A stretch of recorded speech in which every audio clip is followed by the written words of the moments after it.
Ang totoo, maraming tao ang hindi naghahanap ng backup plan dahil gusto nilang yumaman agad. Naghahanap sila dahil gusto nilang mas kampante para sa hinaharap.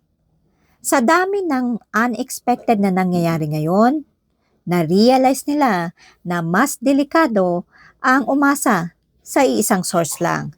Kaya naman unti-unti silang natututo ng online opportunity habang maaga pa, hindi para iwan ang current work nila o negosyo nila, kundi para matuto ng additional options na pwede nilang dalhin kahit saan. At minsan, doon mo rin mas nakikilala ang sarili mo dahil mas confident kang subukan ang mga bagay na dati lang ay kinatatakutan mo.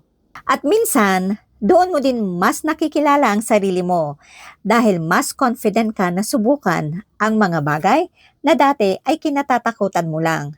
Kasi ang backup plan, hindi lang tungkol sa additional source. Ito ay tungkol sa growth, peace of mind, at confidence.